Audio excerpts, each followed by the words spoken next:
Okay, hi, my name is Wildali. I'm Puerto Rican, born, raised, and I had a little bit of a, I don't know what you would call it, like almost a mini heart attack, listening to this man, flipper, Robert Crager, lie to you, or at the very least, give you half of the truth. Because the fact of the matter is, okay, let me go back. He posted a video saying why living in Puerto Rico has become impossible. And his thesis is basically, the symptoms. He's saying that Puerto Rico, what are the chapter titles? Has become, there's an issue with the estate and inheritance laws in Puerto Rico. And yes, there are issues with the inheritance laws.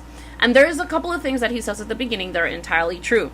Like, the population of Puerto Rico is going down. I notice it. We have a housing crisis. I notice it. I'm suffering it. And there is a great economic decline. I am Puerto Rican.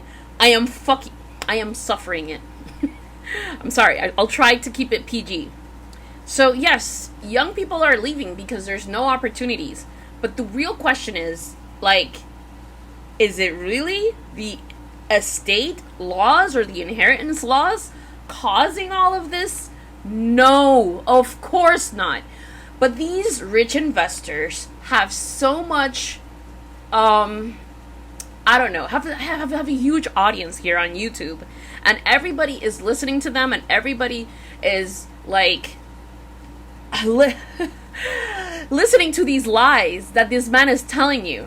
Okay, so I have a couple of talking points over here that I'm going to go into because I need to challenge this man, and I would like a response from him as well, because the real root of the problem is not what he is saying. Okay, so let's follow the money. Okay, what's happening in Puerto Rico is that they are extracting our wealth from us. They're extracting the wealth from the working class and the poorer class. That's what's happening here. And there's Puerto Ricans who are buying into the lies and the myth that apparently, inheritance laws are the issue. Now, I'm sorry. The laws have been here for years, and we had a prosperous nation. That is just a symptom. That is not the real root cause of the issue. It is not. The fact that we had, periods of economic stability and periods of economic progress debunks all of that.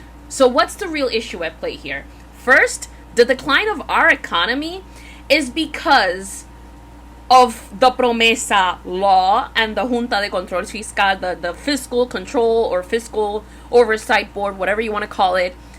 That is one of the main issues because they are literally extracting the wealth from Puerto Ricans with their austerity measures, which I'll talk about in another video because I can't get into that right now. We are responding to the flipper. Okay, Mr. Crager, what about the Act 60 laws that you evidently benefit from because you're a white entitled rich person who thinks you know everything about investing, and you know everything about Puerto Ricans, and you know everything about our issues? Are you talking to the Puerto Ricans in Puerto Rico about your tax incentives and the fact that you literally pay nothing for all of these flips? You pay no money to the government to make this, and then you just profit off of our crisis. Let me get back to my talking points because then I start rambling. Then, the collapse of public infrastructure and wages. Wages in Puerto Rico have been stagnant for the past, I would say, 20 years. Okay? Ever since I graduated from high school, that has been the case, right? And in the past 10 years, I spent about 8 years with the same wage But how did I survive? How was I able to survive in Puerto Rico? Because of these inheritance laws. Because I had an inheritance. And how are you telling Puerto Ricans that the inheritance law is the issue here? It is not the issue here. There is okay. So I'm getting overwhelmed. So let me just explain it to you guys in a way that you can understand it from an economics point of view and a political point of view, but it's mostly economics here that we're going to be talking about. Houses are not empty because we have lazy heirs or family disputes. It's not just because of that, obviously. Like, the inheritance law is not the issue. Like, if those people could stay in Puerto Rico and rebuild that house, they would. But there is no economic opportunity here because of the three things that I just told you about. Wages have been stagnant. The Fiscal Board, with their austerity measures, are basically taking all of our money. And they're taking our money, meaning poor people and working class. Okay? So if you're a Puerto Rican, a boricua, listening to this, the junta is just there to take your money and pay it to investors, lo bonita, or whatever you want to call them.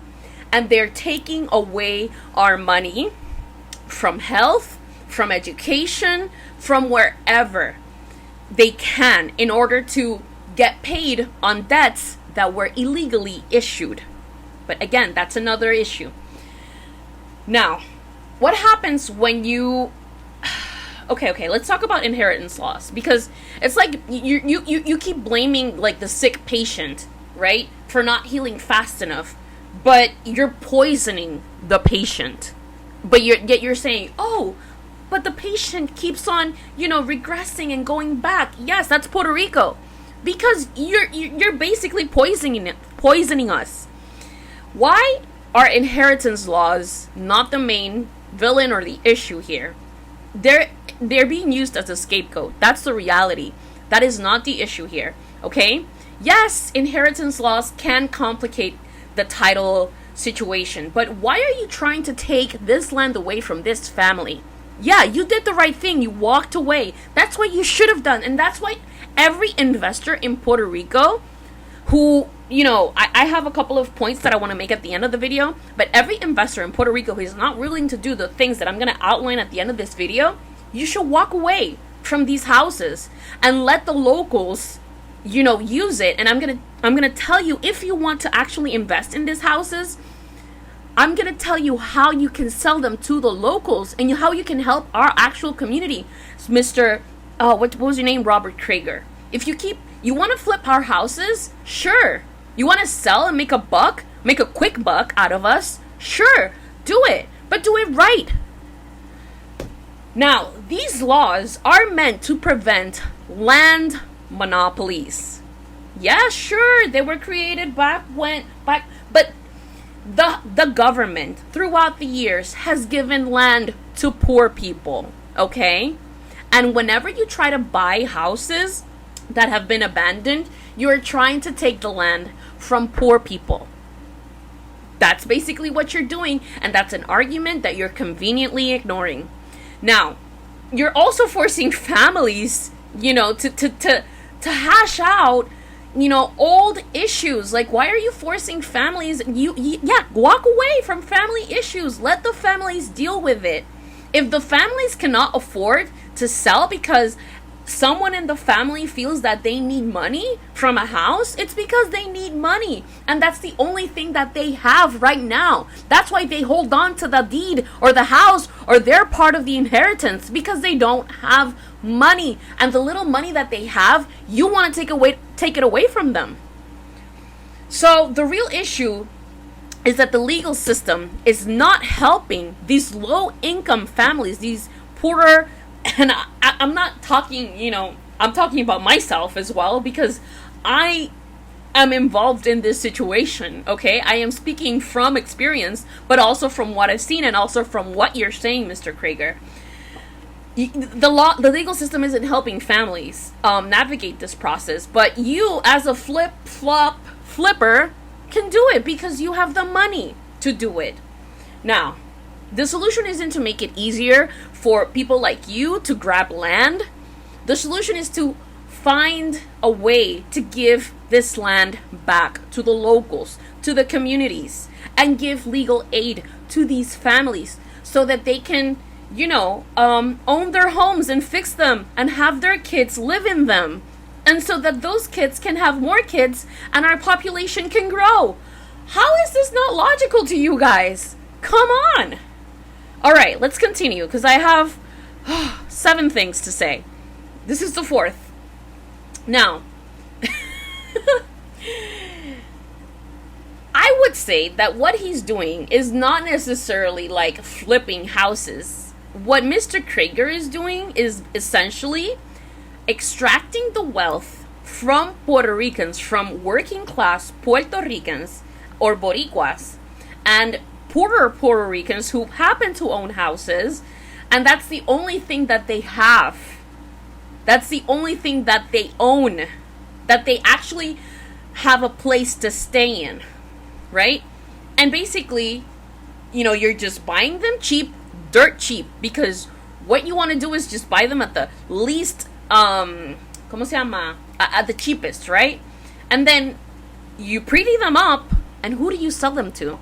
Are you selling them to locals? To the locals who really need it? The locals who are looking for affordable housing? Give me the statistics. Give me the proof. I'm pretty sure you're not, because you're upping the price. You're doubling the price on these homes, and you're doubling the price on these homes which people can't afford, because most Puerto Ricans, you know what they earn? You know what we earn a month? Like $1,000. Maybe a well-off Puerto Rican earns $2,000 a month if they have, a full working schedule. Maybe $2,000 a month. And that's reaching, because most people do not have that kind of money in their wallets. We live paycheck to paycheck. So this is basically disaster economy. And you are basically a vulture trying to grab these cheap houses, homes that belong to people, that belong to families, and you want to flip them and you want to make them better. That's a noble goal. That's a noble cause, in principle. And you want to make a little bit of money out of it. Okay, sure. But are you really just making a little bit of money out of it, or are you getting filthy rich off of it? Right? Because then these people have to get a loan, and then they have to, pay a bank for 30 years in order to buy that home that you flipped in like a year? Come on. We don't have that kind of power. So that empowerment, that false empowerment that you are giving to these young investors who want to make money, who want to actually, do something good, you're feeding them false hopes. You're telling them that inheritance laws are the issue. They're not the issue. Okay? Obviously, yes, we have a lot of people who want, to invest, who buy into the system. But now this is a message for those people.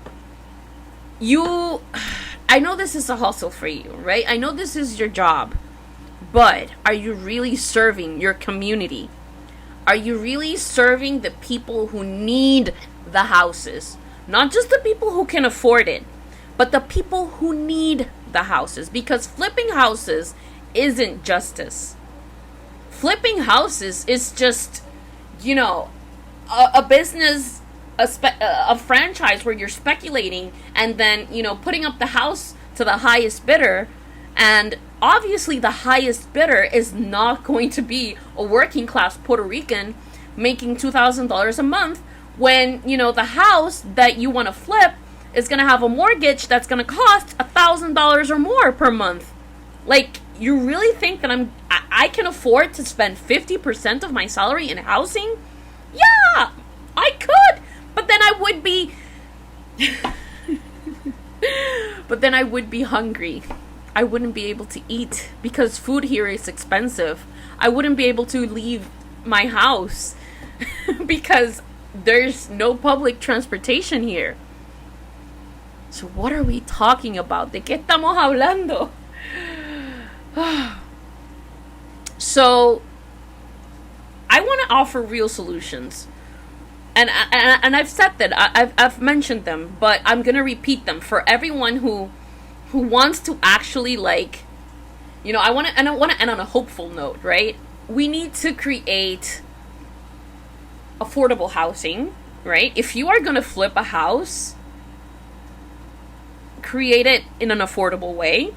But I think the real thing that we need is for communities to take the properties off of this market. Okay, if you own these houses, if you have an inheritance, give it to someone in your community at a low cost. Do not send it to an investor, because you are hurting Puerto Ricans. I'm telling you. We need lawyers. We need lawyers to give legal support to these families at a low cost. Okay? If there's a nice lawyer around here, please do not be conscious of what you're doing. You know, generational wealth is being taken away from poor and working class people. That is what is truly happening in Puerto Rico. I think in another video I'm going to explain what I mean by, like, the wealth is being extracted. You know, our money is being taken away from us. That's what's happening.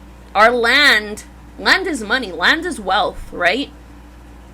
And if you're buying up my house, you're taking my land, my wealth, and you're, like, doubling the value of my land so that my neighbor cannot buy it, or anybody in Puerto Rico who has, you know, a minimum wage job. We cannot afford it. So if we want homes and not hustles, right? We need to organize. We need to invest in public housing. If you truly want to create affordable housing,